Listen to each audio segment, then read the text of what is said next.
Big Little Lies is a fascinating series from HBO that takes a look at several women in Monterey, California. While on the outside, these women seem to have privileged, perfect lives, we see that they are nothing but. As we have seen in this clip, Nicole Kidman's character, Celeste, has an abusive husband, Perry. However, she still loves him and is afraid to end their relationship, especially because they have 2 boys. She starts seeing a therapist who helps her discover that her situation is not normal or acceptable. Now let's break down their conversation. Does he ever hurt the children? The word ever is an adverb that can have a few different applications. In the therapist question, it means at any time. So she meant to ask Celeste if her husband, Perry, has hurt the children at any moment in the past. It's mostly used in this way in questions and negative statements. See this other example with the same application. After a while, maybe that's all you can see. Do you ever pause to consider what is great in a marriage, what is profoundly right? I do. I just feel like you have such great instincts as a mom. Did you ever feel like something was off? Does he ever hurt the children? No. God, no. He would never hurt the children. The special verb would is another word in English that has a few different applications. Here it is used to express the chances of something happening in the future. She's saying that there is no chance, or that it's impossible that her husband will hurt the children.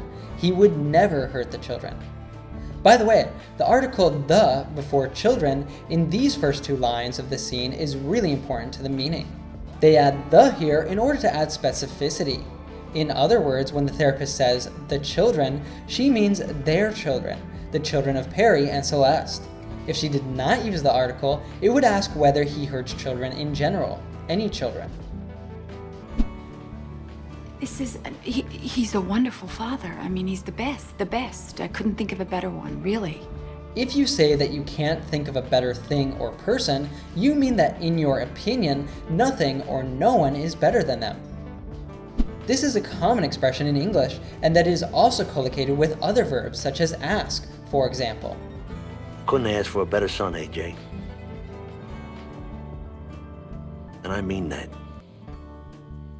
The party planner I wanted wasn't available.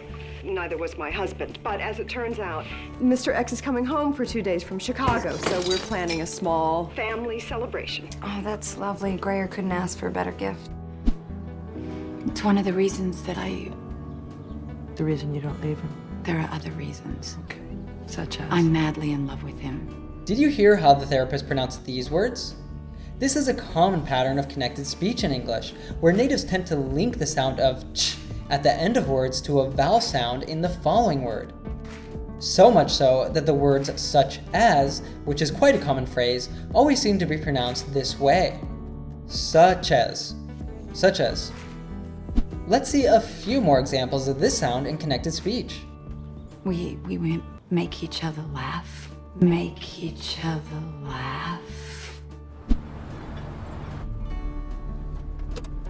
I don't want to talk about the other day. Well, then what is this about?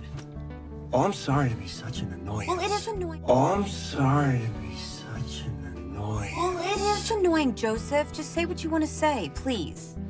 How you feeling? Still no headache? Oh, no, I'm fine. You're sweet to worry. I do worry. I was just sitting here thinking about how much you've done for me. How much you've done for me since I moved to Monterey. Level with me. Is there something going on between you and Jack? What? No, Jack and I are just friends, you know that. Not sure he believes that. You're kidding me? He's head over heels for you. All he talks about is how happy you make him. I'm madly in love with him. He adores me. He treats me like a goddess. Now, all these expressions are only used for romantic love. However, the other word we see here, adore, has the same meaning but can be romantic or platonic.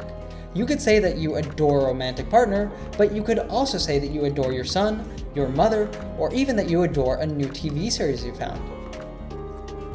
He adores me. He treats me like a goddess. Literally speaking, a goddess is a female deity, like the Greek goddesses Aphrodite or Athena. Figuratively, the word goddess is used to describe a woman who is admired or adored, especially for her beauty, as we can see Celeste saying, So if Perry treats his wife like a goddess, he does things to try to please her, much like one would try to do to a god or goddess. Look, he's a great father. We have great sex. We make each other laugh. There's violence, yes, in the relationship, and that's why we came in, and it's... Here, to come in means to arrive. More specifically, in this context, she's referring to starting being helped by the therapist. What are you looking for from me? Help. Help, that's what I want. I mean, we both acknowledge that this relationship is toxic. That's why we made the appointment to come in, because we know that. It was Perry's idea to come in the first place, so... Celeste uses the verb come because she is currently in that place. If she were somewhere else, she would use go. We started going to see a therapist. We are going into therapy. There's violence, yes, in the relationship, and that's why we came in, and it's an issue, but I mean... Have you noticed how often natives say the phrase, I mean? Celeste has even said it previously in the scene. He's a wonderful father. I mean, he's the best. I couldn't think of a better one, really. This phrase is part of a group of expressions in English known as discourse markers, which are words commonly used with the intention of filling a moment of silence, giving yourself more time to think, or to manage and express your ideas in a specific way. In the case of I mean, it is informally used in between sentences, before you add more information to your point. Are there any weapons in your house? No, it's not like that. No. I mean, the boys have some lightsabers. What are you looking for from me? Help. Help, that's what I want. I mean, we both acknowledge that this relationship is toxic. If you want to learn more about discourse markers, check out this other lesson we did with Emma Watson on The Ellen Show after you finish this one.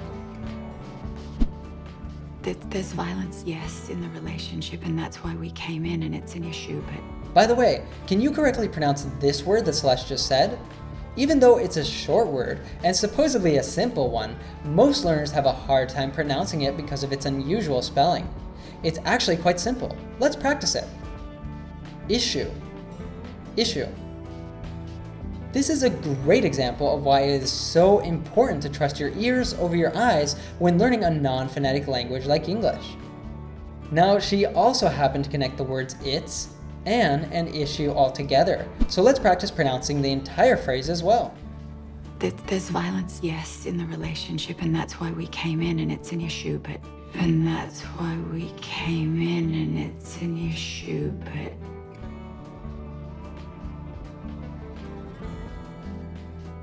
I mean, all marriages are complicated.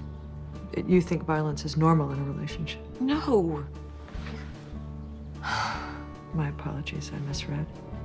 Psychologists are known for reading their patients. That is, observing and trying to identify types of behavior that they have.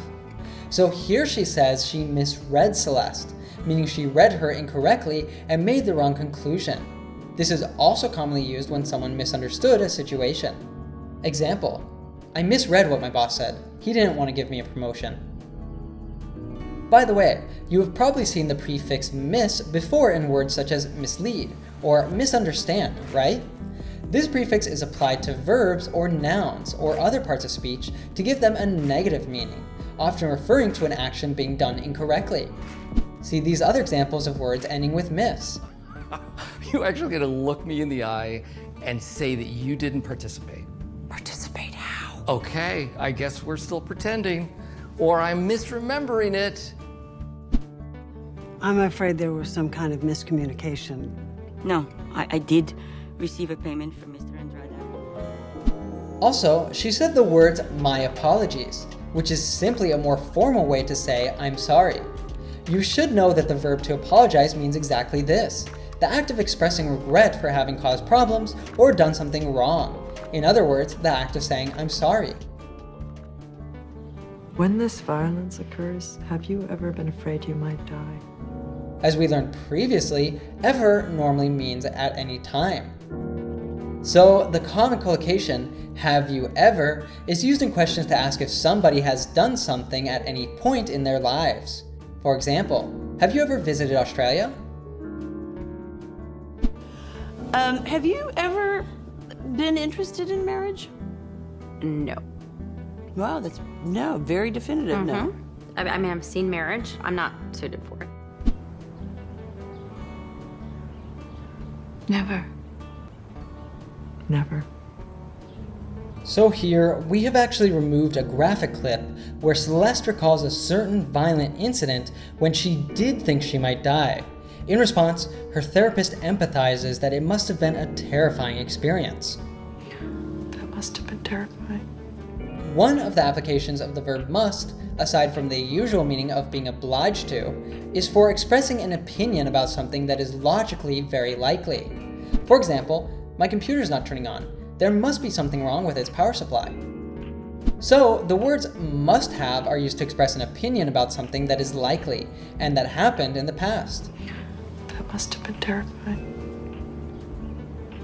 Did you think of leaving him then? You probably know leave usually means to go out of a place. However, it can also be used to mean that you are abandoning a relationship, especially when two people live together or are married and one person physically has to leave. The therapist asks if Celeste thought of leaving Perry then. Then here means at that time in question, or at that moment, the moment which they are talking about.